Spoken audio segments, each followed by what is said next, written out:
Comenzamos. Bien, buenas noches nuevamente a todo el público que presente, a nuestro querido docente, el doctor Carlos Alberto Moreira. Preguntarle, doctor, si vamos a hacer la misma modalidad de ayer. Dirijo la Sí, diapositiva y las mismas dirijo. porque a veces falla el internet en mi portátil, así que estoy con el teléfono, pero igual ponga las diapositivas, yo las tengo ya acá igual. Bien, comenzamos entonces. Adelante, querido. Ahorita yo digo dónde nos encontramos, nos habíamos quedado en la producción de prueba,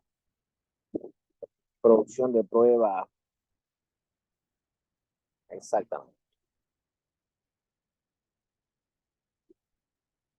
Nos habíamos quedado en la probanzas. Estábamos en testigos especiales, si no mal recuerdo. Aquí estamos.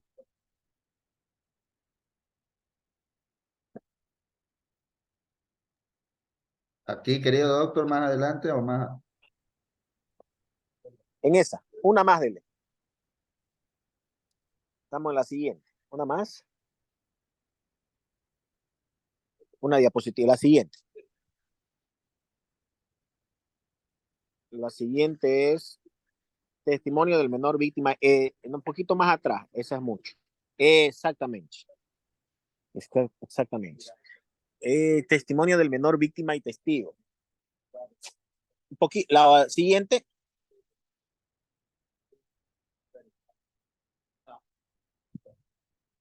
Esa. Testimonio del menor víctima testigo. Habíamos conversado y estábamos hablando ayer de que eh,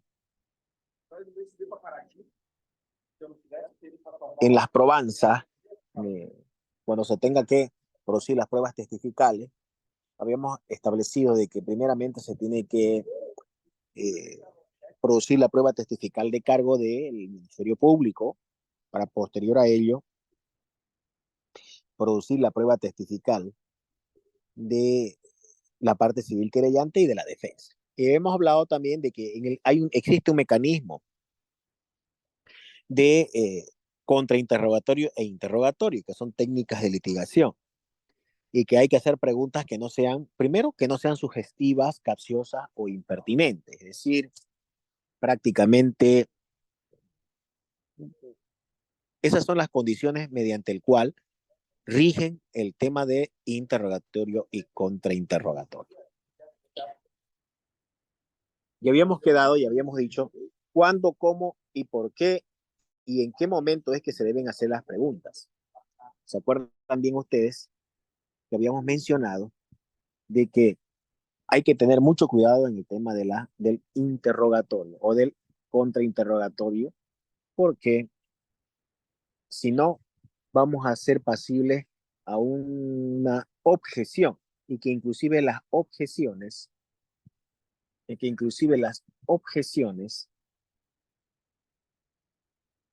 si es que las plantean bien las objeciones, pueden llegar, como su nombre dice, a ser consideradas por el juez o el administrador de justicia.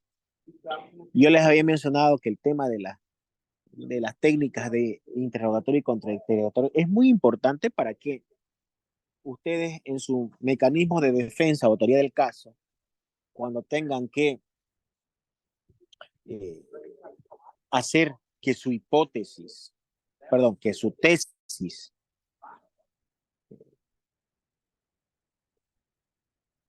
sea bien formulada, sea bien argumentada, deben hacer preguntas claras. Y dentro de las atestaciones tenemos varios tipos habíamos hablado del anticipo de prueba ayer con una colega, cómo, cuándo y por qué se deben hacer el anticipo de prueba o de testimonio de personas que se encuentran con enfermedad, que se encuentran hospitalizadas y que se las debe realizar el interrogatorio en el domicilio real o en el domicilio donde se ha hospitalizado, donde se encuentra hospitalizada el testigo. En esta lámina tenemos testimonio del menor víctima testigo. Normalmente, cuando existen víctimas o son menores de edad, se utiliza ahora la cámara Gesell. Recientemente el Tribunal Supremo de Justicia ha inaugurado una cámara GESEL en Quijarro, Puerto Suárez, perdón. La ha inaugurado hace 2 días atrás, es decir, el día lunes, ayer.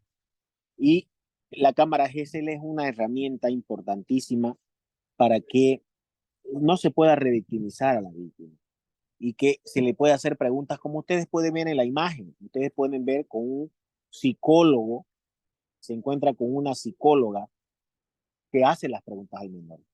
Y los que ya han estado en audiencias de cámara GESEL saben cómo se debe hacer las preguntas a través de una psicóloga o un perito psicólogo forense. Normalmente la pericia, perdón, la cámara GESEL ha sido pues inaugurada con el señor Tito Troncoso, un especialista en referente a las cámaras GESEL en el Tribunal Departamental de Justicia de Santa Cruz. Sabíamos que existía solo una cámara GESEL en la Fiscalía que queda en la Campero, pero hoy el Tribunal Departamental de Justicia tiene una en el piso 1 que es con todos los estándares internacionales, es decir, es con tecnología de punta, tal y cual ustedes la pueden observar en la lámina. Entonces, el testimonio de un menor o víctima son preguntas indirectas mediante cámara GESEL. Extraer el menor asistido por un psicólogo. Las preguntas por escrito y las que realizan las partes son reformuladas por el juez o tribunal, debatidas y aprobadas. Las preguntas serán entregadas a la psicóloga para que en base a ellas se interrogue al menor. Y tienen como finalidad la de obtener la veracidad de los hechos de la propia víctima, la no revictimización. La declaración del menor será filmada y grabada en audio. Solo podrá asistirla a las partes. Es decir, ¿qué es lo que quiero decir con esto? Que se graba esa, esa, esa entrevista realizada, se la graba y eh, es producida en juicio, toda vez que las declaraciones en cámara GESEL sean de etapa preparatoria, ya no es necesario que venga el menor a atestar, es decir, solo se reproduce la cámara GESEL, la videograbadora o la videograbación en la cámara GESEL. ¿Se entiende, no? Cuando se la produce o se la propone la cámara GESEL en etapa de juicio, no quiere decir que no se pueda, sí se puede, se la realiza, sí se puede. Igual el juez de sentencia o tribunal de sentencia debe ir con todas estas formalidades a tomar esa atestación de esta menor o de este menor que sea testigo. Una vez demos vuelta a la siguiente lámina, tenemos la cámara GESEL por dentro. ¿Cómo es o cómo tiene que ser? Yo no conozco, perdón, un poquito, ustedes podrán observar en esa lámina cómo tiene que ser la cámara GESEL. Yo no he asistido a la cámara GESEL de la Campero, pero sí la del Tribunal Departamental de Justicia que se encuentra en el piso 1-2 y es con tecnología de punta. Tiene tal y cual como ustedes pueden observar en la lámina. Tiene un espejo falso, tiene salas de observación, tiene una cámara que gira 360 con zoom y que graba audio a alta resolución, graba HD, como ustedes pueden observar. El fiscal está al otro lado de la parte del vidrio a través de la visión unidireccional. Quienes ocupan la sala de observación pueden ser psicólogos y entrevistados por estos pueden ser a los primeros. Como ustedes pueden observar, esta cámara GESEL es una herramienta indispensable para tratar delitos de contenido sexual, llámese abuso sexual, violación a niño, niña y adolescente. Esta cámara GESEL es importante que se puede utilizar tanto en la etapa preparatoria como en la etapa de juicio. Bien, una vez concluida la etapa de declaración testifical, lo que viene es precisamente la declaración documental. Y la declaración documental es importante que se las pueda producir, la prueba literal o documental. Vamos a pasar 4 láminas más adelante, en razón a que prácticamente todas estas diapositivas que yo he preparado, las preparé para un diplomado que di de una semana, es decir, de 5 días, 2 horas por noche. Por eso estoy tratando de sintetizar. Es importante poder comprender que ya hemos producido la prueba testifical, ahora corresponde a la prueba literal. Y dice prueba literal, otras pruebas de cargo, MP, artículo 171. Todas las pruebas documentales, el Ministerio Público presenta la acusación y ofrece las pruebas documentales.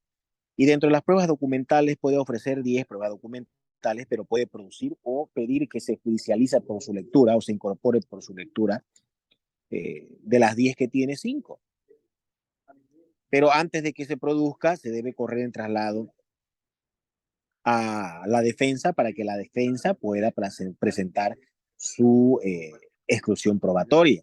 En ese entendido es que el Ministerio Público pide que se judicialice y se introduzca por su lectura. El juez ordena se exhiba, que la prueba sea exhibida a la defensa.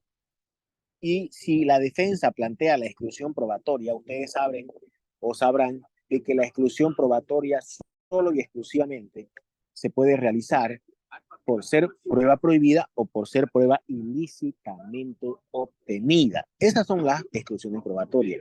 No se puede plantear exclusiones probatorias por plantear exclusiones probatorias, porque corren el riesgo de que el juez multe por una exclusión probatoria, porque es un incidente de exclusión probatoria, los multe a los abogados y perjudiquen a su cliente por ser un incidente manifiestamente dilatorio. Entonces, una vez que el juez escucha a ambas partes, resuelve. Toda vez que la defensa va a pedir la exclusión probatoria. Como ustedes pueden ver en el gráfico, se corre en traslado al fiscal y se corre en traslado a la parte civil querellante y y el juez resuelve el incidente o difiere para la sentencia y ordena su lectura. Esto yo no lo ocupo de esta forma, porque no tendría sentido que si me plantean un incidente de exclusión probatoria, yo la difiera para la sentencia y ordene la lectura. Es decir, si yo no estoy considerando resolver ese incidente, ¿para qué hago que se incorpore por su lectura? Sería contradictorio, ¿no? El procedimiento así lo dice, que puede diferirse para sentencia. Pero entonces, si se va a diferir en sentencia, supongamos, la prueba 2, plantean exclusión probatoria a la defensa. El Ministerio Público contesta, pide que no se la excluya y parte civil querellante pide que no se la excluya. Y el juez dice, la vamos a resolver en sentencia. Pero ¿qué sucede en las conclusiones? Cuando las partes tengan que plantear sus conclusiones, ¿van a poder usar la prueba 2 si todavía no se sabe si se resolvió la exclusión, si se la va a excluir o no? Por eso queda en contrasentido, ¿no? Por eso les digo que el procedimiento penal, por eso les digo que el procedimiento penal a simple vista parecería ser fácil de interpretar, pero no es así. Particularmente en mi juzgado lo que yo hago, todo incidente de exclusión probatoria yo lo resuelvo en el acto para evitar conflictos en la sentencia. Si resuelvo excluir, expulsar esa prueba 2, no se incorpora por su lectura. Obviamente el fiscal va a hacer reserva de apelación restringida. Pero si resuelvo no excluirla, la defensa va a plantear una exclusión, va a plantear una reserva de apelación restringida y yo voy a ordenar que por secretaría se incorpore por su lectura. O sea, obviamente que la parte perdidosa, lo que va a hacer es reserva de apelación restringida. Reserva de apelación restringida. En ese entendido, yo les voy a dar un tiempito más adelante para que puedan hacer las preguntas. Quiero terminar porque no se olviden que esta noche tengo que terminar también con el procedimiento inmediato por flagrancia.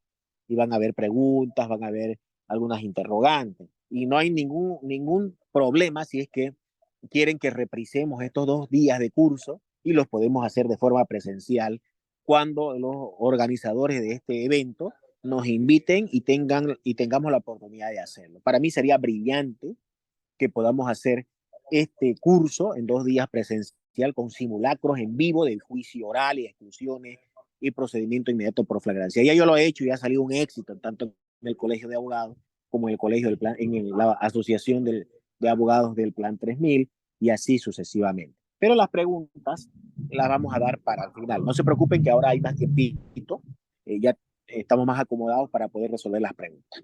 Decíamos que hacen reserva de apelación.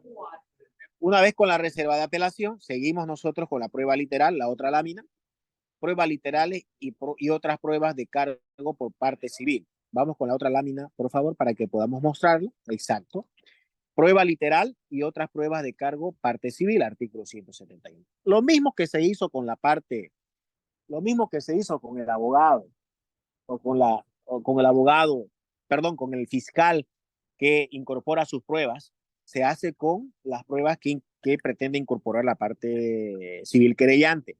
Porque no se olviden que el fiscal puede presentar 10 pruebas de cargo, pero la defensa, si estima conveniente, puede presentar no 10, puede presentar 15, puede presentar 20 pruebas de cargo. Lo mismo se hace. Se le pregunta a la parte civil, ¿tiene pruebas de cargo que pretenda incorporar? Sí, señor juez, voy a incorporar 15. De la 1 a la 10 son las mismas del fiscal. Me faltarían de la 11 a la 15 que no son las del fiscal y pretendo incorporar por su lectura. En ese momento, ¿qué hace? El juez ordena que se exhiba a la defensa. La defensa va a plantear exclusión probatoria, obviamente, que va a plantear una exclusión probatoria. Y si plantea la exclusión probatoria, ¿qué se hace? Se corre en traslado primero al Ministerio Público y a la parte civil para que conteste el incidente y resuelve el incidente o defiere para sentencia. Ya les expliqué que en mi juzgado lo que yo hago es resolver en el acto. Y entiéndase bien que todo es oral, no hay escrito. Yo no permito que se lea nada. Se podrán llevar apuntes, sí, pero todo es oral. Y todo tiene que ser mirando al juez, no entre abogados. Por eso es que la oralidad es importante y es uno de los principios que rige el juicio oral. La parte que creyere que su resolución o la resolución dictada por un juez es atentatoria a los derechos y garantías constitucionales, puede presentar su apelación, su reserva de apelación. Vamos con la otra lámina. Prueba literal, otras pruebas de descargo, defensa. Ahora ya nos encontramos con las pruebas de descargo de la defensa. Las pruebas de descargo de la defensa, artículos 171 y 355 del Código Penal Boliviano. La defensa pide la judicialización e introducción por su lectura.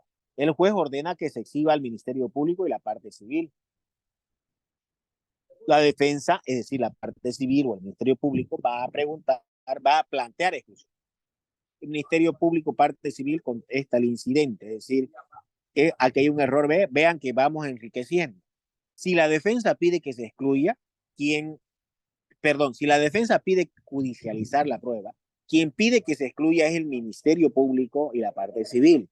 Y quien contesta es la defensa, para que el juez resuelva en la proposición o producción de prueba de descargo.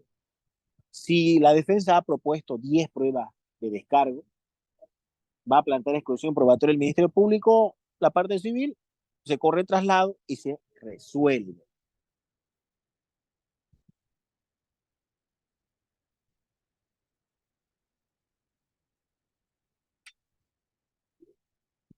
Bien.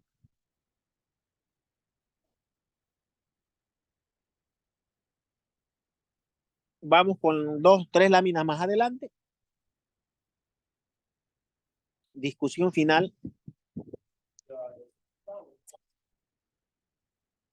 Perfecto. Discusión final. Una vez producida la prueba testifical, la prueba documental, si es que hay prueba pericial, para que ustedes puedan observar en la lámina, vamos a retroceder un poquito. Acá está. Después de la lámina de la cámara Gesser, la siguiente. Dice, retrocedamos por favor, dice testimonio del perito, unas 4 para atrás, donde está una perito haciendo un estudio, un poquito más atrás, poco más, una más. Ahí, esa lámina que ustedes acaban de usar. Vencida la prueba testifical, La prueba documental corresponde a la prueba pericial. Entonces, se le pregunta al Ministerio Público. Normalmente el Ministerio Público, en los delitos de sustancias controladas, propone a su perito. Dice, ofrezco como perito a la licenciada fulana de tal, del IDIF, que es la química que ha hecho el estudio de la sustancia que ha dado positivo para cocaína. Entonces, ¿qué se hace? Testimonio del perito, presta su juramento de ley, pero ella no es que presta un testimonio del hecho, sino ella presta un testimonio como perito de la pericia que ha realizado, de la pericia que ha realizado, de, de acuerdo a la ciencia y el arte que este perito eh, profesa. No se olviden ustedes que antes que salga la ley 1173, el sistema de proposición de peritos del artículo 200, 201 y siguiente del procedimiento penal establecía ciertas condiciones. Hoy no, con la 1173 ya no necesitan los peritos del IDIF o del IPCUP prestar juramento ante el juez, porque ellos ya vienen con un juramento porque son funcionarios del Estado. Los peritos del IPCUP son funcionarios policiales y los del IDIF son funcionarios del Estado que ellos, para poder optar por un cargo de perito, deben postularse y entrar a una convocatoria para ser incorporados al Instituto de Investigaciones Forenses IDIF.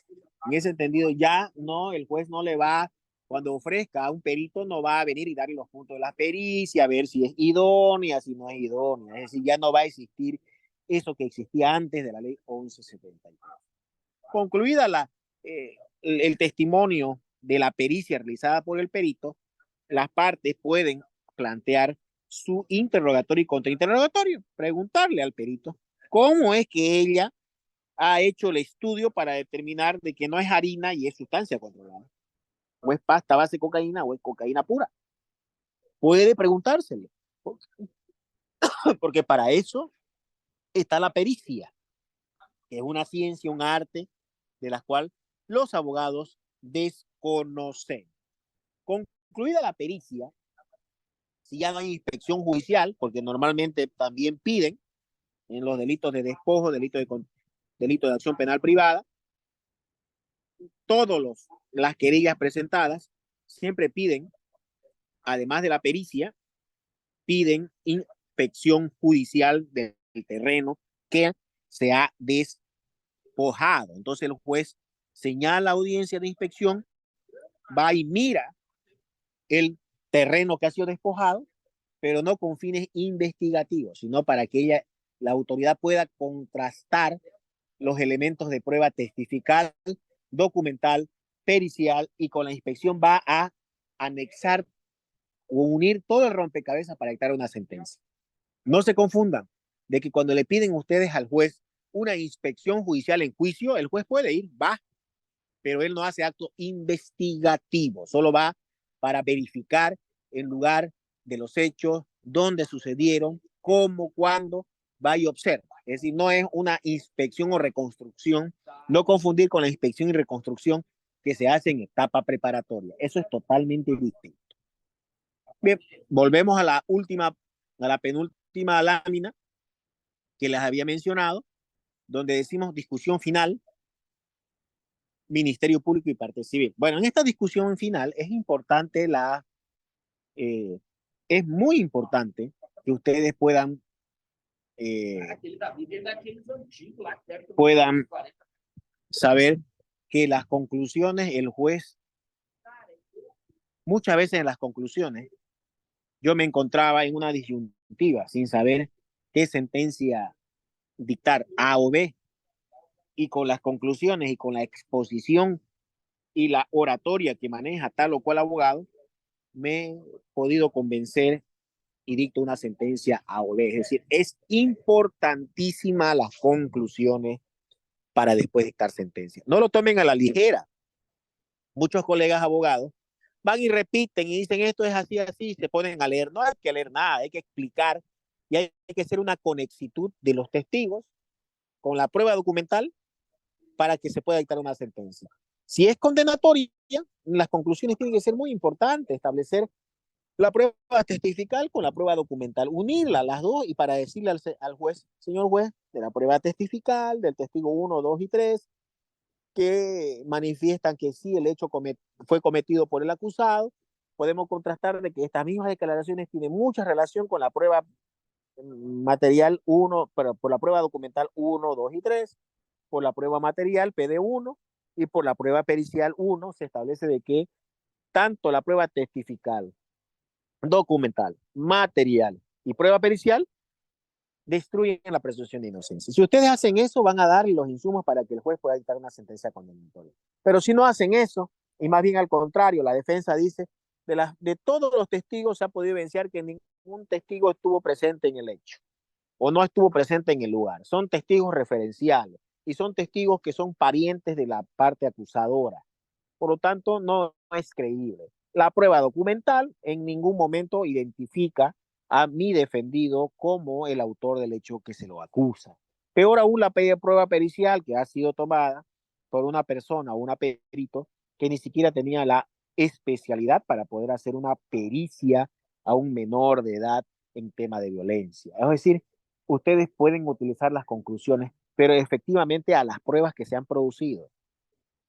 Olvídense de ir a hablar y exponer y hacer una exposición irreal de lo que no sucedió en el juicio. Ustedes tienen que ir a tocar punto por punto, destruir, si son de la defensa, los alegatos en conclusiones presentados por el fiscal.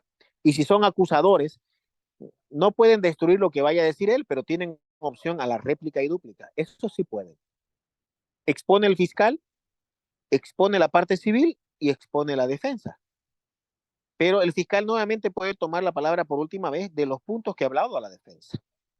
La parte civil querellante también puede exponer por última vez de los puntos que ha hablado la parte de la defensa. Pero quien tiene la última palabra siempre es la defensa. Posterior a la defensa y a las acusaciones la discusión final que hagan el Ministerio Público y la parte civil y la defensa, se le cederá la palabra, dice el procedimiento, a la víctima para que tome la palabra por última vez. Termina la víctima y el último que va a hablar en la audiencia será el acusado. Y el acusado puede decir todo lo que él estima conveniente para posterior a ello el juez deliberar y dictar su sentencia. Su sentencia. Vamos con la otra, no, con la última. Sigamos, volquemos la lámina, por favor.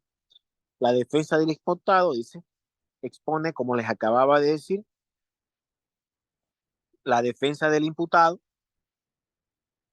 expone sus alegatos conclusivos, hace énfasis sobre la debilidad de las pruebas, pues concede la palabra a la víctima, hace uso de la palabra, relata todo lo que estime conveniente, avala los argumentos de su abogado y del Ministerio Público, el juez concede la palabra al imputado, declara ser inocente, niega los cargos de los acusadores, avala los argumentos de su abogado de la defensa. Se dan cuenta que ya con ello prácticamente se tiene que llegar a la emisión de la sentencia. Vamos a ir unas 3 láminas más adelante, emisión de la sentencia. Volcamos la lámina un poquito más adelante, clausura ya les hemos mencionado, más adelante, una más, emisión de la sentencia. El tribunal, todas las preguntas las vamos a resolver al final. Vamos a terminar todavía esta parte. Emisión de la sentencia.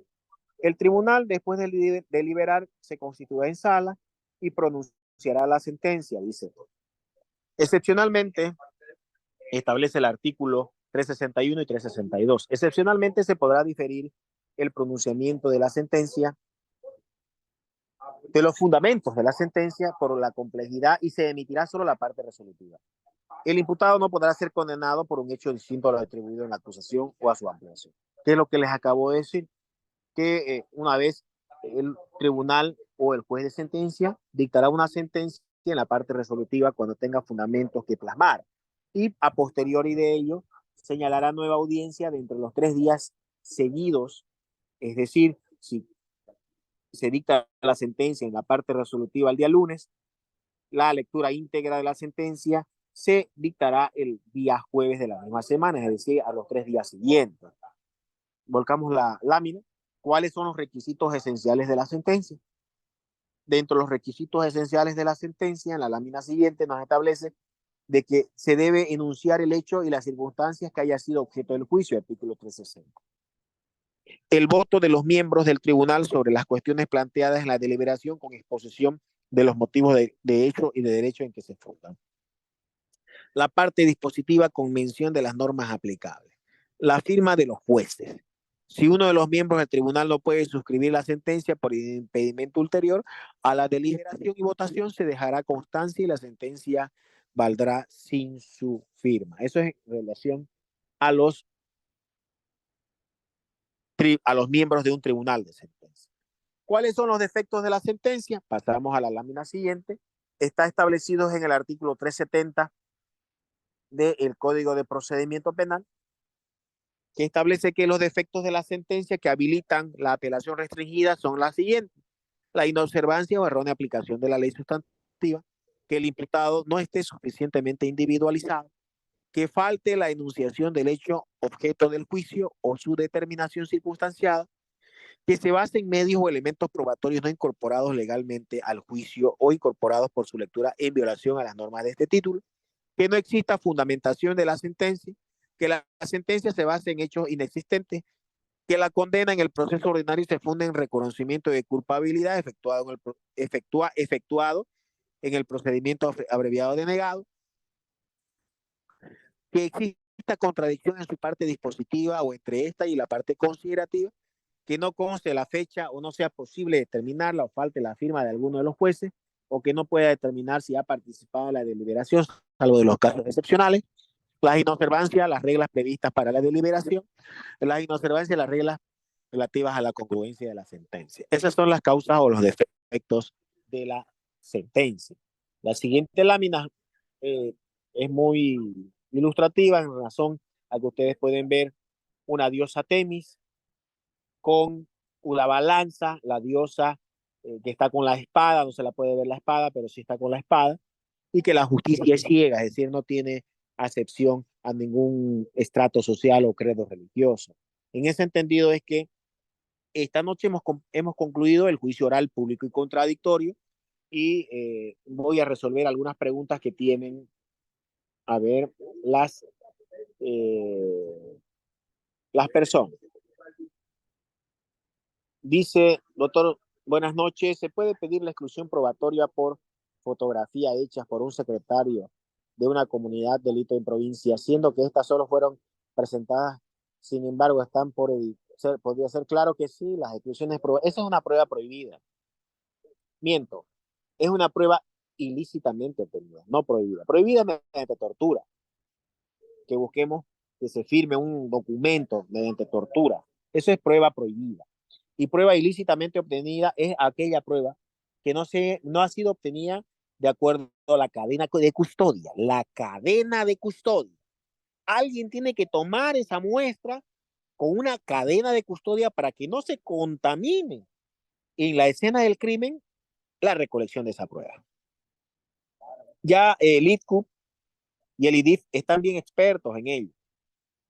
A veces he escuchado en las noticias que hay un hecho de sangre, la policía llega un poco tarde y ya el lugar ha sido requisado, ha ingresado mucha gente, hay muchas huellas dactilares, muchos, muchos eh, elementos que hacen de que ya la escena no sea virgen, es decir, ya está contaminada. Entonces ahí es un poco más complicado en la escena del crimen el poder hacer, eh, el poder procurarse pruebas. Ahora, si hay una persona que toma pruebas o que toma fotografías de un hecho, como la pregunta realizada, esa fotografía debe pasar por el ITCU para que se haga un desdoblamiento. Pero ahora, eh, es muy poco relevante esa prueba. Se puede excluir como se la puede dejar que se incorpore y el juez no la valore, porque imagínense ustedes que una persona tome una fotografía con su celular y mm, la copian en un CD o en un flash memory, y ese flash memory es llevado al ITCU o al IDIF, y ahí sale, va a decir, sí, evidentemente he recibido un pendrive o un flash memory de 8 gigabytes que contiene fotografías dadas por una persona X. Y del desdoblamiento realizado se puede evidenciar que existía esta imagen. Pero ¿cómo podemos determinar que esa imagen no ha sido editada? Uno, no se puede saber. Por lo tanto, el juez no la va a valorar por más que la prueba esté. Dos, se ha hecho un desdoblamiento de la matriz que obtuvo esa imagen. No, por lo tanto, no cumple con los requisitos establecidos para la cadena de custodia. O sea, no podemos saber. Diferente es que haya un hecho de sangre en un hotel que tenga un circuito cerrado de cámaras de videovigilancia y que el fiscal pida que se remita o se haga un secuestro de toda del DVR y que el DVR completo, ente matriz, el DVR, pase a la policía por el laboratorio criminalístico, el ITCU, y se haga un estudio pericial de ese DVR con imágenes congeladas. Eso es distinto, porque ahí se va a hacer un estudio científico. Ahí no hay, ahí se cumple con la cadena de custodia. Se hace el secuestro y quien secuestra es la policía. O sea, es decir, nadie ha ingresado o nadie ha metido mano al DVR. Por lo tanto, no se ha contaminado esa prueba. Y ahí se va a demostrar con congelamiento de imágenes el momento, el tiempo preciso que se consumó el hecho y qué persona se puede identificar por las fisonomías psicosomáticas del agente o del imputado. Vuelvo a reiterar que a mí me sucedió un hecho de que me presentaron, el Ministerio Público me presentó una prueba con fotografías realizadas por el policía investigador y no por no por el ITCU ni una pericia, donde veíamos a dos personas que no se veía el sexo y me decían, y el fiscal me decía, de esas dos personas, uno de ellos es el acusado, que yo no le veía la cara, estaba con gorra. Y yo le dije al señor fiscal, a ver, muéstreme dónde está la cara del acusado. No, pero es él. ¿Y cómo sabe que es él? Si en la imagen congelada no se ve la cara, se ve una imagen, pero no se ve los rasgos. ¿Qué me corrobora esa prueba? Además que no es una prueba, es una fotografía realizada por un policía, no por el IQ, no un estudio pericial psicosomático que me diga de que presumiblemente, no presumiblemente, porque ya en juicio no hay presunciones, es probanza, es prueba. Si bien no existe la prueba tasada, pero tiene que haber una prueba que diga que esa imagen es el acusado. Esa pregunta era para Cintia Copa.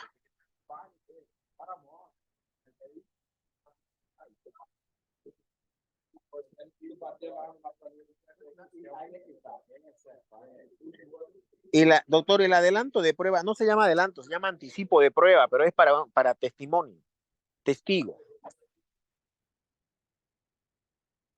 Para los testigos que están gravemente enfermos y que van a perder la vida. Imagínense que estén con cáncer terminal y le da el médico un mes de vida y están recién en la etapa preparatoria, el juez le ha dado 6 meses y para el juicio va a ser de aquí unos 8 meses, ya no va a estar con vida, por lo tanto no va a poder declarar. Para él es el anticipo de prueba.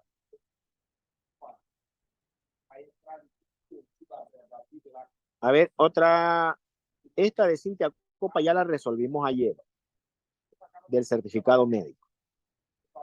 Luis Miguel González, doctor, buenas noches. Una pregunta, si el Ministerio Público dentro de su acusación no ha podido probarlo, la conexitud entre los acusados, obviamente por estrategia uno como abogado no plantea ninguna excepción ni incidente, pero mi consulta es, ¿se puede plantear un amparo constitucional al mismo tiempo que se esté llevando el juicio? Porque para plantear ese recurso sabemos que son 6 meses desde la notificación del hecho vulnerado. No, pues no se puede, pues, porque no se olviden que el amparo constitucional es subsidiario.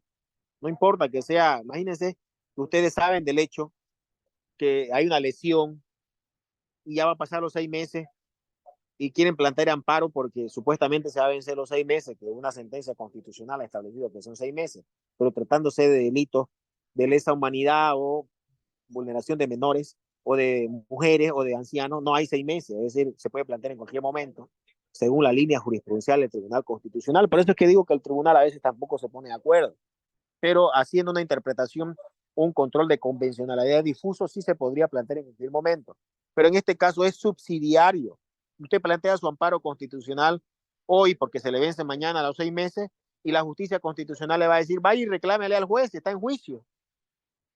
Porque la vía constitucional no suple las faltas de la vía ordinaria. La vía constitucional no puede suplir las falencias de la vía ordinaria, pero no falencia de la justicia ordinaria, sino falencia de la defensa o de la acusación en vía ordinaria. Doctor, ¿se puede hacer exclusión de testigos? Claro que sí, se puede plantear exclusión probatoria porque es una prueba, la testifical. Me han planteado varias veces. Señor juez, con carácter previo a que se le tome juramento al testigo A, planteo exclusión probatoria de ese testigo en razón a que ese testigo tiene una denuncia penal en contra de mi persona hace 2 años y estamos en juicio y por lo tanto va a atestar en contra. Sí se puede. Y ya el juez tramita el incidente. Al tramitar el incidente ya él resuelve en sentencia o puede resolverla en el acto. ¿Alguna otra pregunta para explicarle un poco el procedimiento inmediato por flagrancia? Vamos a hacer un break de 2 minutos para que yo pueda pasar las diapositivas al organizador del procedimiento inmediato por flagrancia. ¿Alguna otra pregunta del juicio oral para que ya pasemos al inmediato por flagrancia? Doctor, buenas noches. Había levantado la mano, por favor. Sí, y soy doctor. Conceder la palabra? Sí, doctor. Buenas noches. Una pregunta. Perdón, había solicitado la palabra, colega. No sé, pero bueno, siga usted y posteriormente yo, no hay problema. Ya. Entonces, la pregunta es la siguiente, doctor. ¿Qué sucede? ¿Qué valoración tiene la prueba obtenida unilateralmente? Es decir, la que se presentó juntamente con la querella, como es en el caso de las pruebas obtenidas por ante el ITCUP. No son pruebas periciales, pero son pruebas obtenidas porque así lo permite el procedimiento del ITCUP, ¿no? O sea, no entidad que no ha rechazado la emisión de un dictamen. Este dictamen puede ser sujeto a observación por la parte contraria, doctor. Tengo esa primera pregunta, doctor. Y doctor, claro también sí. en tu conocimiento, ver, doctor, por favor. Vamos con la primera. Toda prueba tiene que ser lícitamente obtenida y tiene que ser no prueba prohibida. Nadie puede llevarse la prueba debajo del brazo. En los delitos de acción penal privada, por eso le digo que el procedimiento es totalmente distinto. Ya vamos a hacer otro taller para eso, que es algo muy especial, porque imagínense ustedes en los procedimientos privados no tienen fiscal, por lo tanto ustedes tienen que ir con toda la prueba que tengan bajo el brazo. En los procesos de acción penal pública no se puede. Todo tiene que ser mediante requerimiento fiscal, orden judicial y para que se incorpore por su lectura. Si ustedes tienen prueba en su casa, prueba referente a un video que tengan donde se vea al agresor y no esos chats, por ejemplo, de amenazas, unos chats que presentan con screen, las partes imprimen y las quieren presentar como prueba, no tienen valor legal, en el sentido de que no se sabe si son verdaderas o falsas. Peor con la inteligencia artificial, es muy poco probable que un juez, yo no lo hago, que un juez en Santa Cruz pueda judicializar una prueba obtenida de esa forma que les acabo de mencionar. Doctor, gracias. Ahora tengo una segunda pregunta, doctor. Doctor, ya en el juicio oral, cuando le corresponde presentar la acusación particular, se le da 10 días para la presentación y ofrecimiento de pruebas.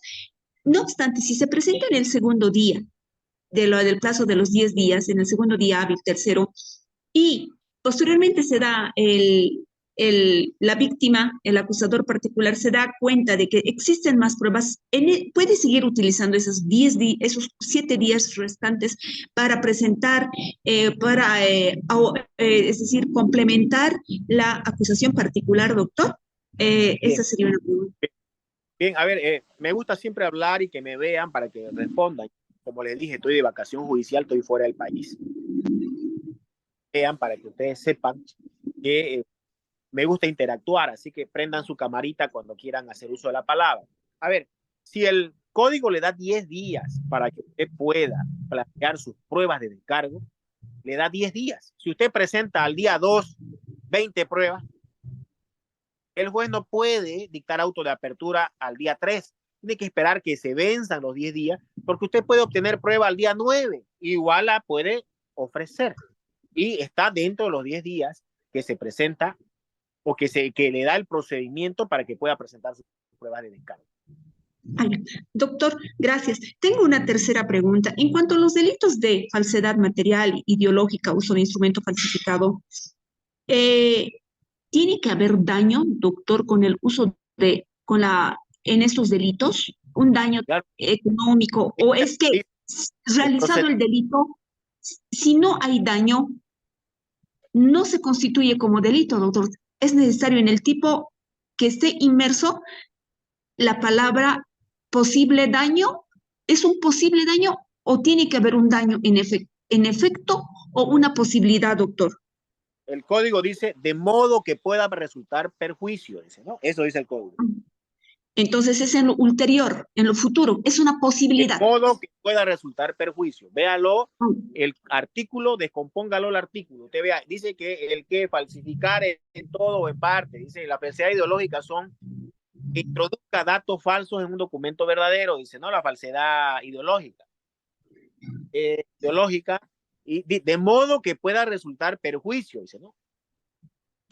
Gracias, doctor. Y doctor, esto es con lo que, bueno, hay una interpretación muy diversa sobre los efectos de la rebeldía.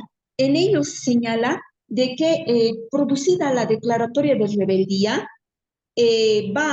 existe la interrupción se producirá la interrupción de la prescripción. Entonces, ¿qué se puede entender como interrupción, doctor? En este término, interrupción, se utiliza el concepto del Código Civil, donde en el mismo conceptúa que cuando se opera la interrupción, se retrotrae hasta el momento de los hechos. Expresamente así lo dispone el Código Civil, pero en materia penal, doctor, ¿cómo se interpreta la interrupción? Es decir, desde el momento en que la declara en audiencia la autoridad judicial, se produce la interrupción para lo futuro, o también tiene la visión del Código Civil que es hasta el momento en que se produjo los hechos. Porque, doctor, puede ser que en un delito de uso de instrumento falsificado, en un asesinato, cualquier otro delito, se haya cometido hace 10 años. Sin embargo, el acusador, el querellante, va a presentar la querella con el efecto de poder obtener mayores pruebas o en todo caso de ver hasta dónde con esa acusación, con esa denuncia, puede ir adelante. Pero en caso de que se le haya notificado o citado, no comparece el denunciado, se produce la interrupción. Como efecto de la interrupción, esos 10 años que transcurrieron a partir de la comisión del delito volverían y se retroceden hasta el momento de los hechos, es decir, hace 10 años atrás, doctor. Esa, por favor, mi pregunta, doctor.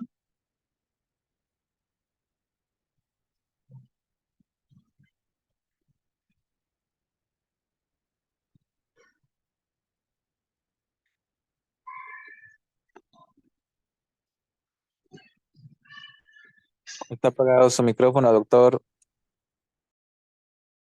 Perfecto. No tiene que irse al Código Civil, el Código Penal es claro. Cuando se produce la declaratoria de rebeldía, se interrumpe el término de la prescripción. La prescripción de la acción con motivo de extinción y la extinción por duración máxima, pero se computa nuevamente, pero no quiere decir que lo que ya se cumplió vaya a perderse. Momento en el cual se computará, dice nuevamente, pero hay sentencias constitucionales que han modulado esta parte, de que el tiempo que haya sido declarado rebelde, si se lo declaró rebelde, imagínense usted, tiene 8 años de el proceso, desde la medianoche en los delitos. No existe el delito instantáneo y permanente. Hay 2 tipos de delitos. La doctrina habla inclusive de instantáneo, permanente y continuado, pero en Bolivia hay instantáneo y permanente. Desde la medianoche dice que se va a computar el término de la prescripción. Imagínense que ya tiene 8 años se inicia un proceso a los 8 años, se lo declara rebelde y él está rebelde por 3 meses. Purga rebeldía y se está a derecho. No quiere decir que tiene que cumplir otros 8 años. Ya hay sentencias constitucionales que establecen de que esos 3 meses se restan al término de la extinción o de la prescripción.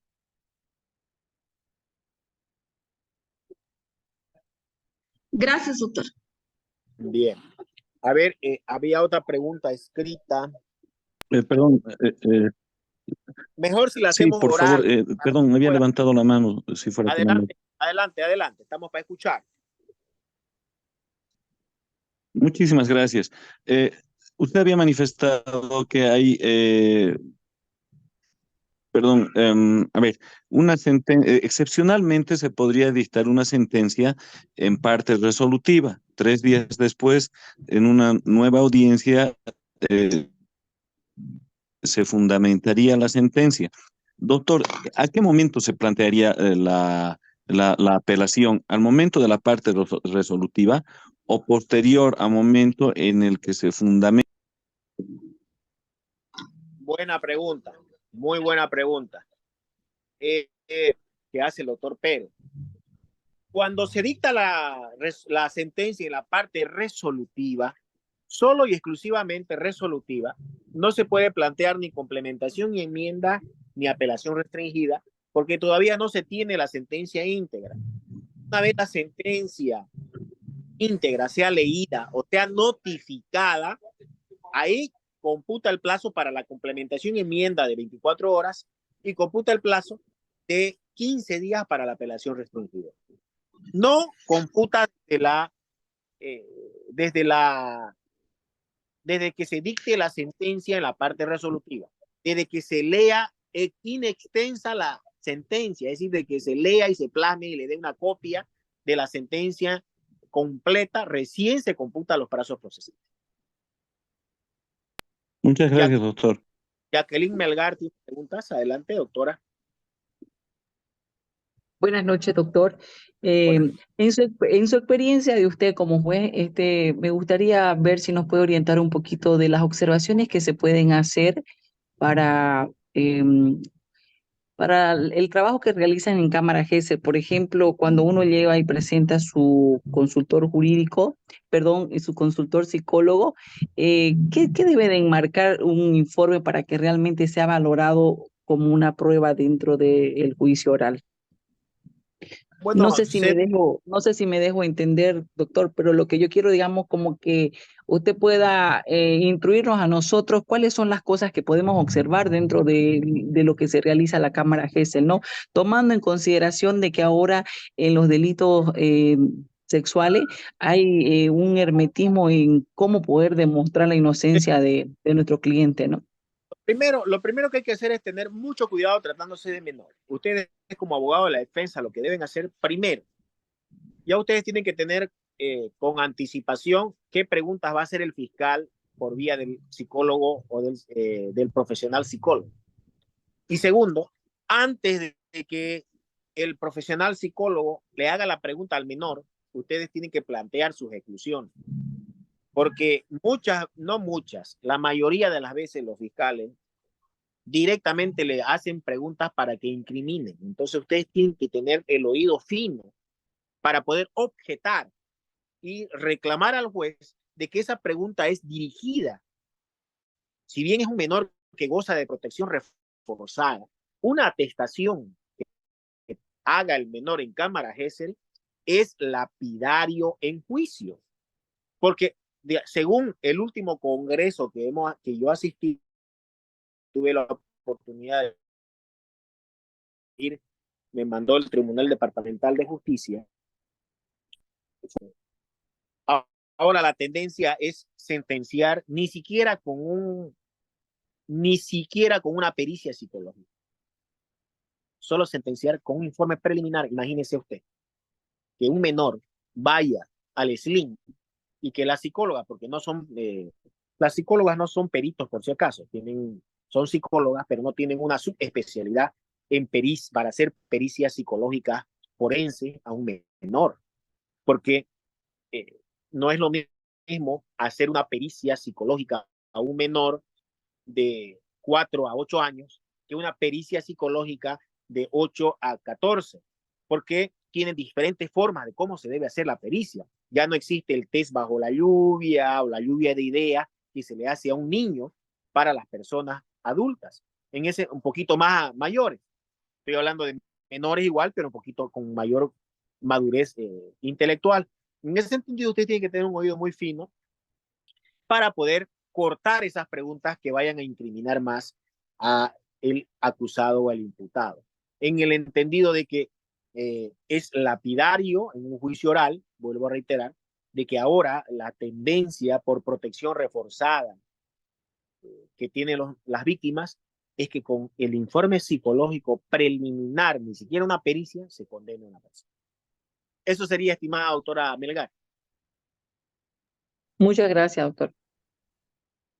¿Alguna otra pregunta para que pasemos un poquito más a los procedimientos inmediatos por flagrancia? A ver, Marta Doctor, Leiva. doctor, estamos sobre tiempo. Ya han hecho Ya, más de 4 preguntas, ya igual la participante Marta Leiva sí hizo 4 preguntas. Es una pregunta por participante porque el tiempo para la exposición no nos va a dar. Así que así, ya es momento de finalizar la fase de preguntas y pasar a al siguiente tema, querido doctor, en honor al tiempo. perfecto. Bien, le paso las diapositivas para que me ayude con la producción. Deme 2 minutos, hacemos un cuarto intermedio de 2 minutos para pasar la diapositiva. ¿Ya? Se las paso.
Bien, volvimos.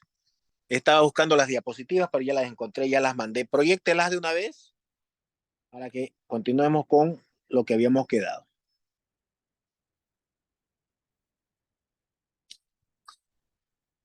Vamos por proyectar en un segundo.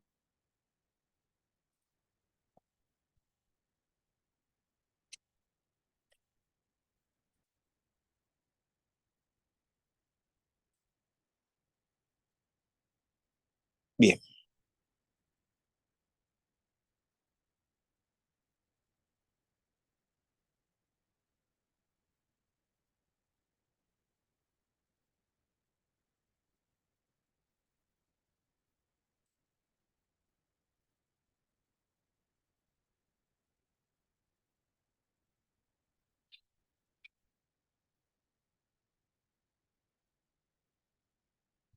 ¿Se pudo?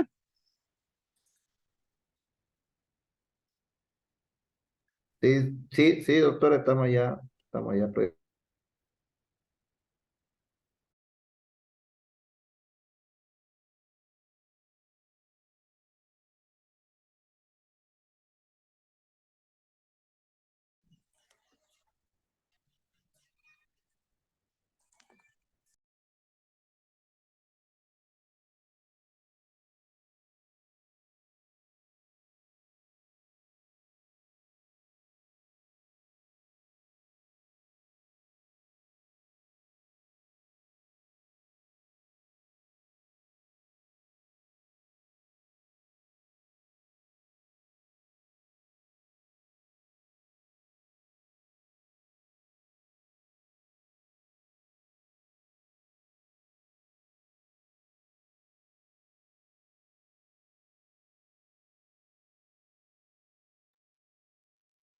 Se puede ver, querido doctor.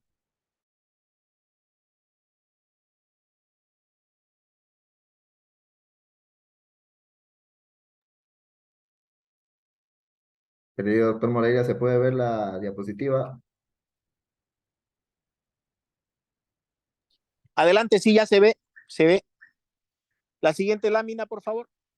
El contenido de los del procedimiento inmediato por flagrancia. Tenemos antecedentes, definiciones, presupuestos, requisitos, procedencia, preparación para juicio, sustanciación del juicio y sentencia. Es súper fácil y rápido.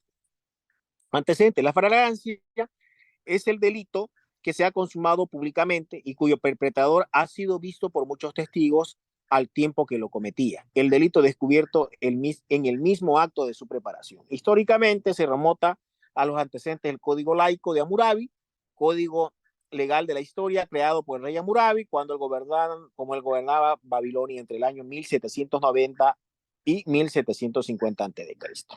En Roma, los acontecimientos delincuenciales que se suscitaban conllevó a la creación del Código Alárico II o Breviario de Alárico. Esos son los antecedentes que ustedes van a conocer. En Bolivia se toma en cuenta los antecedentes históricos y los hechos que se suscitaban, acordado la vigencia de la ley 007 del 18 de mayo del año 2010, es decir, casi ya 14 años de vigencia. Definiciones. Pasamos al segundo punto. Lo que se está por ejecutar, es decir, lo que se está ejecutando o haciendo en el momento actual, delito, hecho delictivo que se descubre en el momento mismo de su realización y cuya comisión en público ante diversos testigos facilitan la prueba y permite abreviar el procedimiento. Eso está descrito en Guillermo Cabanela. Se considera que hay flagrancia cuando el autor del hecho es sorprendido en el momento de intentarlo, de cometerlo de inmediatamente después, mientras es perseguido por la fuerza pública. El ofendido, los testigos presenciales de los hechos, artículo 330 del Código de Procedimiento Penal. El Código de Procedimiento Penal dispone en su artículo 227, la aprehensión por la Policía Nacional aprenderá a toda persona en los siguientes casos cuando sea sorprendido en flagrancia. Artículo 229, aprehensión por particulares.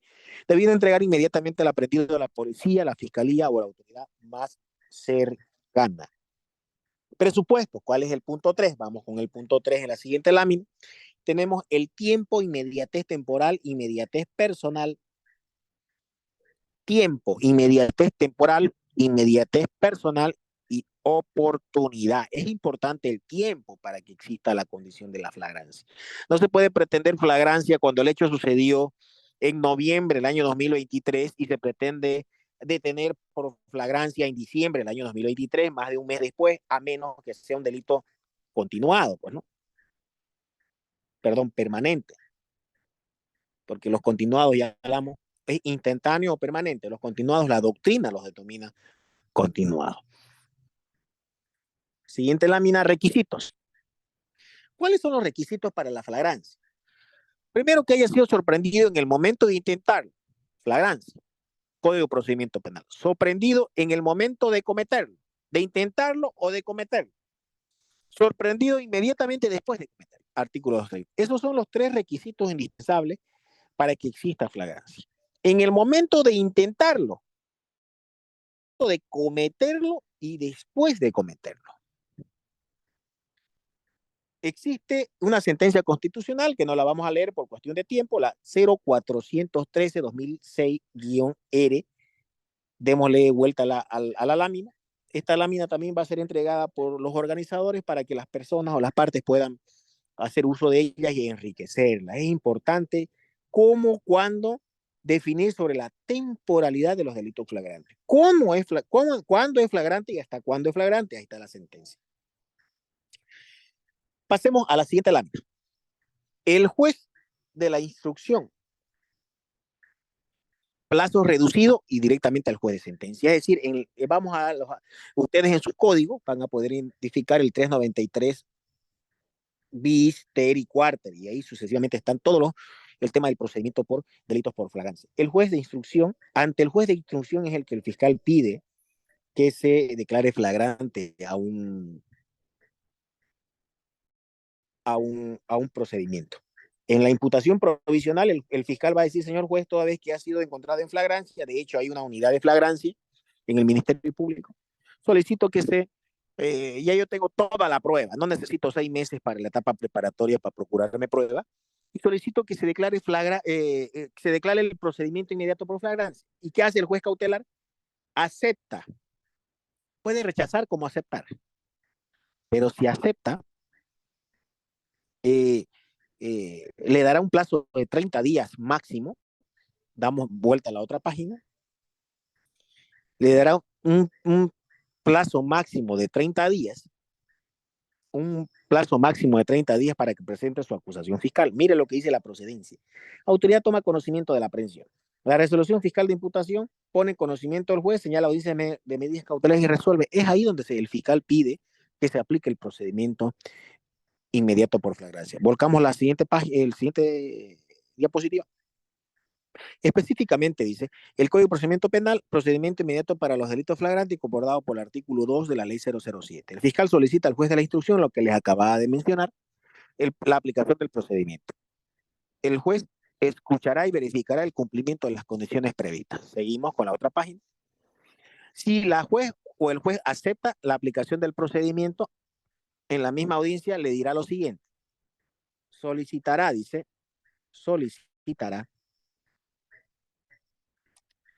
la aplicación de una salida alternativa. Se requiere actos de investigación, también solicitará al juez y le dará un plazo de 30 días. Si considere que cuenta con los suficientes elementos, presentará acusación formal. El inciso 4 dice, el querellante podrá adherirse a la acusación fiscal o acusación particular en la misma audiencia, ofreciendo y presentando prueba de descargo. La acusación pública y en su caso la acusación particular se pondrá en conocimiento del imputado en la misma audiencia, para que en el mismo plazo máximo de 5 días ofrezca y acompañe sus pruebas de descargo. Vencido este plazo, la o el juez remitirá las actuaciones ante el juez de sentencia.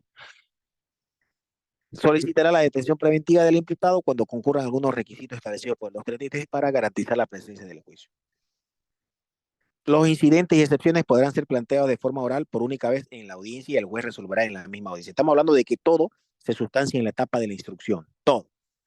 Si el fiscal presenta su acusación en el plazo máximo de 30 días que le va a dar el juez, porque el juez cautelar le va a decir, bien, le voy a dar 30 días a usted para que presente su requerimiento conclusivo de acusación, porque he dispuesto que este proceso sea inmediato por flagrancia. ¿Y qué va a hacer el fiscal? El fiscal va a presentar su acusación fiscal y esa acusación fiscal la va a notificar el juez cautelar al imputado. Primero la va a notificar a la víctima para que pueda formular acusación particular dentro de los 5 días. Con o sin contestación de la víctima, la correrá en traslado a la defensa para que presente prueba de descargo dentro de los 5 días siguientes. Con o contestación de ese plazo, la sortea al juez de sentencia. Hay una sentencia constitucional, la 0110-2018, que está en la siguiente lámina, que va a hablar sobre los presupuestos de la procedencia de la detención preventiva en el procedimiento o procesamiento inmediato para los delitos flagrantes. Preparación para el juicio. Como les había mencionado, en la siguiente lámina, démosle una página más. La siguiente lámina.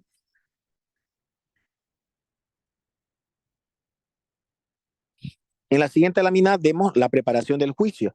¿Qué es lo que hace? Les había mencionado que en la etapa de la instrucción, el juez cautelar recibe la acusación fiscal porque ya está cambiado el sistema, es decir, de un proceso ordinario lo convierte en flagrante, inmediato por flagrante el juez.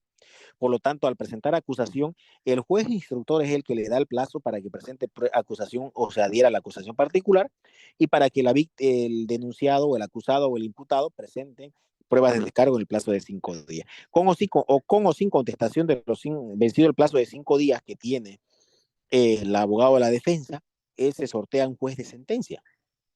¿Y el juez de sentencia qué hace? El artículo 393 ter y cuarter dice de que recibida la acusación por procedimiento inmediato por flagrancia, el juez dictará auto de apertura de juicio entre los 5 días siguientes. Ya no hay etapa preparatoria de juicio, si se dan cuenta. Vamos con la siguiente lámina. Dice lo que les acabo de decir. El juez de sentencia, dentro de las 24 horas, radica el auto de apertura y señala audiencia de juicio dentro de los 5 días en base a la acusación pública o particular. Juez, Ministerio Público, parte civil, imputado y defensor. Y ahí está, poder ordenador, inmediación, oralidad, continuidad y dirección de la audiencia. Demos la vuelta a la página. Sustanciación del juicio. Reglas previstas para el juicio ordinario. Trámite de incidentes, ley 1173, todo normal como el juicio. Declaración del imputado, todo normal como el juicio ordinario. Producción de prueba testifical, documental, pericial, material, todo normal como el juicio. Clausura o alegatos finales, todo normal como el juicio. Lo único que varía es lo siguiente: sentencia dictada inmediatamente finalizados los alegatos de las partes, no permitiendo que se difiera la redacción de los fundamentos, debiendo darse lectura íntegra de la misma. Artículo 393 sexter. Aquí ya no se difiere, ya no se dicta la parte resolutiva, se la tiene que dictar completa la sentencia. Y en el mismo acto se notifica con la lectura íntegra de la sentencia para que se pueda hacer la complementación o la apelación restringida en el plazo de 15 días. Damos vuelta a la diapositiva. La sentencia puede ser condenatoria o absolutoria y existen los recursos de apelación restringida, perdón judicial si es que hay una sentencia menor de igual o superior a 2 años y existe la apelación. Fundamentación, congruencia, igual que cualquier otra sentencia en la vía ordinaria. Démosle vuelta a la última lámina. Muchas gracias, estimados compañeros, estimados colegas de la abogacía. Si tienen alguna pregunta, son 5 para las 9 de la noche. Para mí ha sido un gusto el poder estar con ustedes. Si es que hay alguna consulta, por favor que sea una pregunta por el que vaya a intervenir.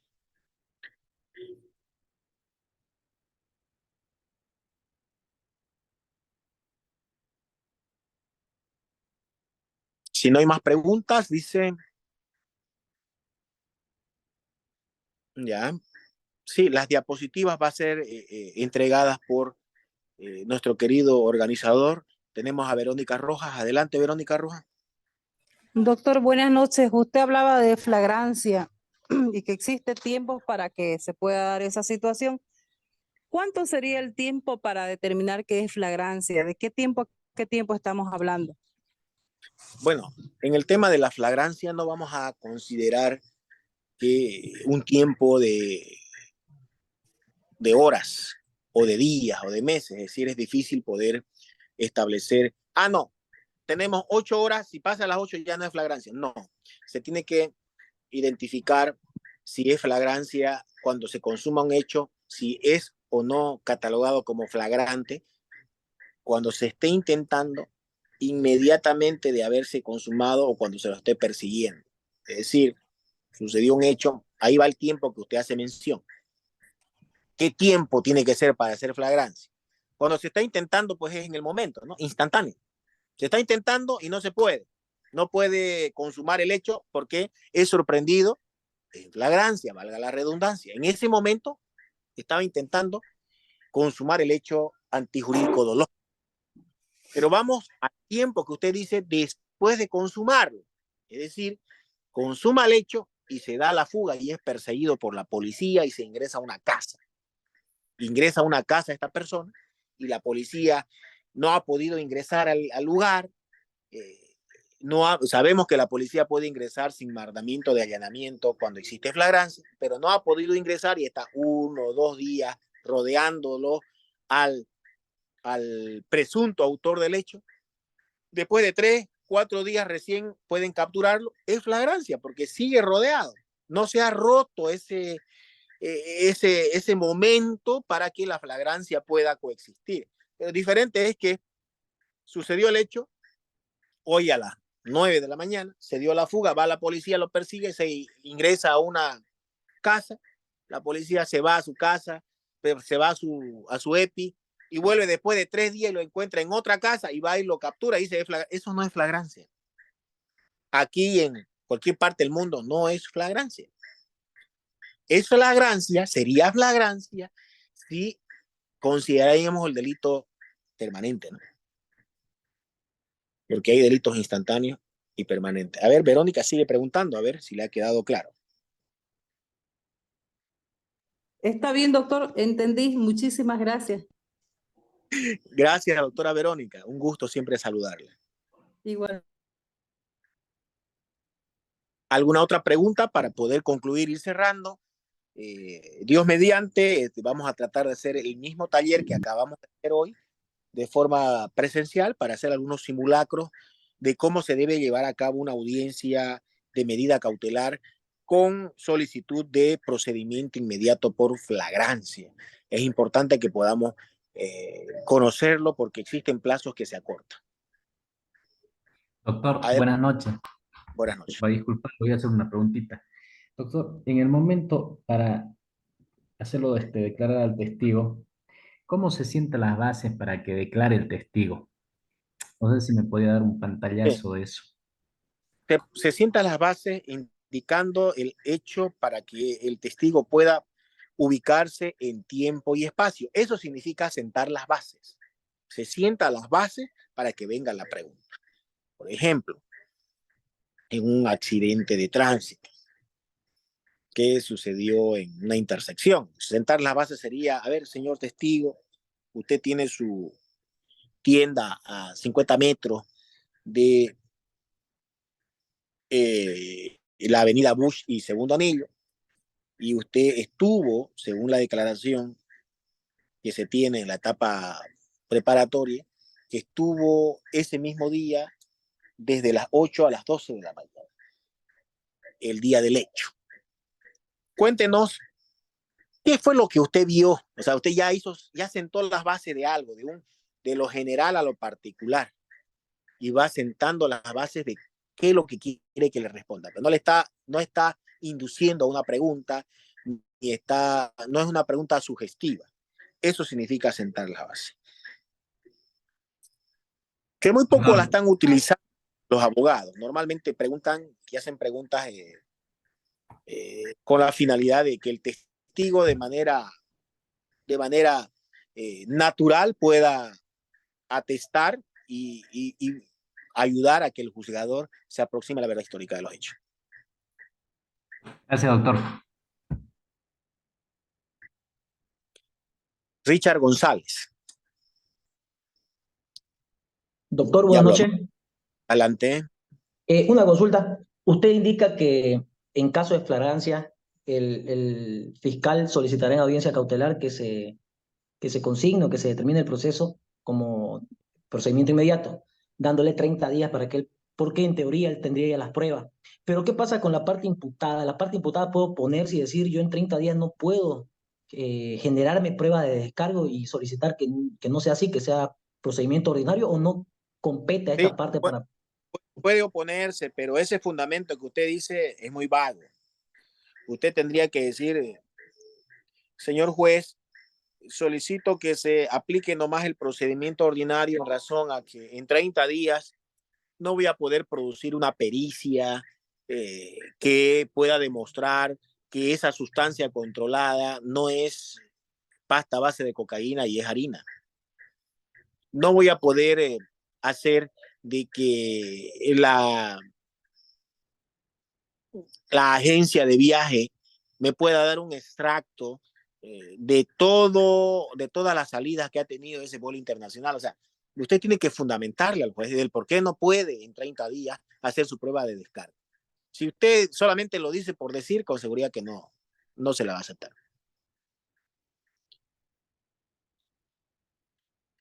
¿Alguna otra pregunta para ir cerrando? ¿Tenemos una pregunta más?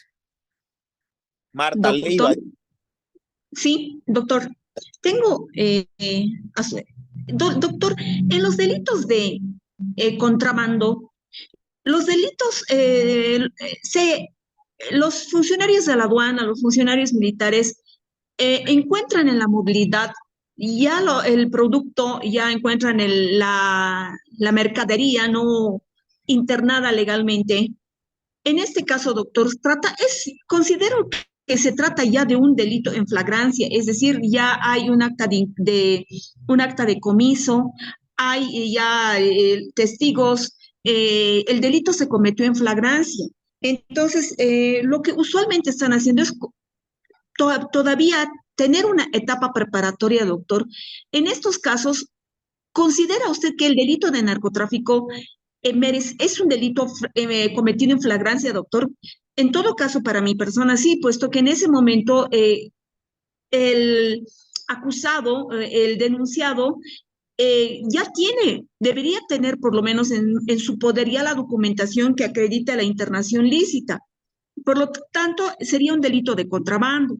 Una pregunta. Dos, doctora, en cuanto, si yo tengo un incidente voy a solicitar un incidente de prescripción de la acción penal, esto doy a conocer al fiscal, pero es el juez el que tiene que resolverlo, sea el juez cautelar o el juez de sentencia, porque yo tengo, por ejemplo, casos cuyos hechos han sido producidos hace 8 años atrás, 10 años atrás. Sin embargo, se presentó la denuncia y el proceso continúa, pero yo como acusadora estoy temiéndome de que cualquier momento el juez, el fiscal en este caso, porque se encuentra en etapa preparatoria, me señale de que no va a proseguirse la causa porque ha habido la prescripción, pero considero que el fallo tiene que ser pronunciado por una autoridad que tenga en su atribución no la investigación de los hechos, sino una decisión sobre la culpabilidad o no del denunciado. Y dos, y último, doctor, en cuanto a la práctica que su persona como autoridad quiere realizar,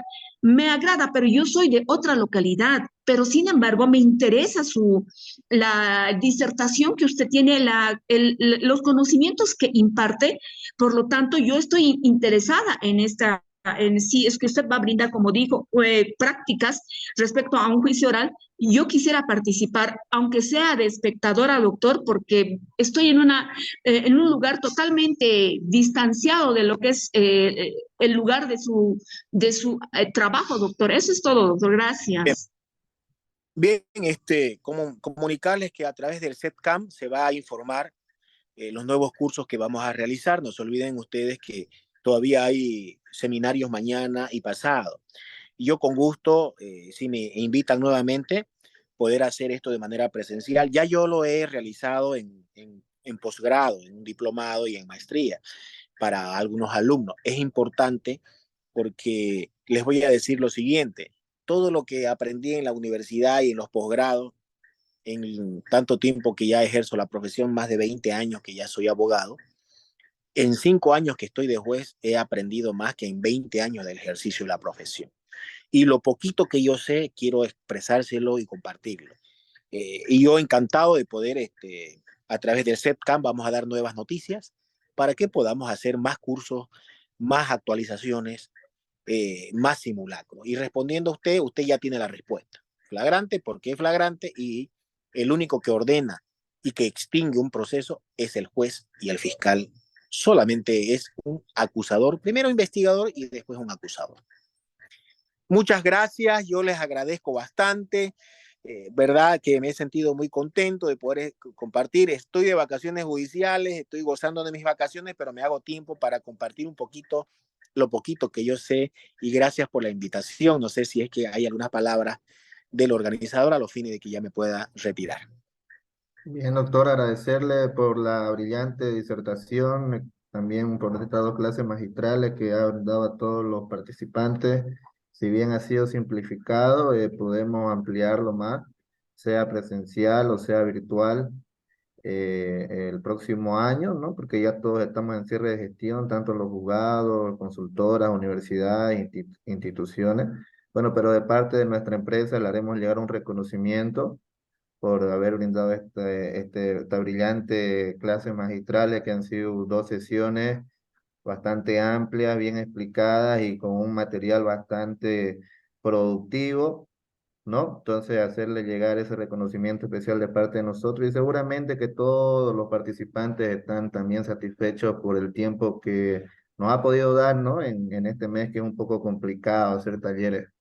No, gracias de nuevo, doctor, y gracias al público. El día de mañana estaremos conectando para los recursos de impugnación con el doctor G. Ríos Sarabia. Muchas gracias, doctor Moreira. Muy bien, muchas gracias.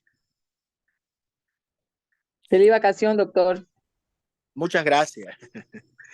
Buenas noches.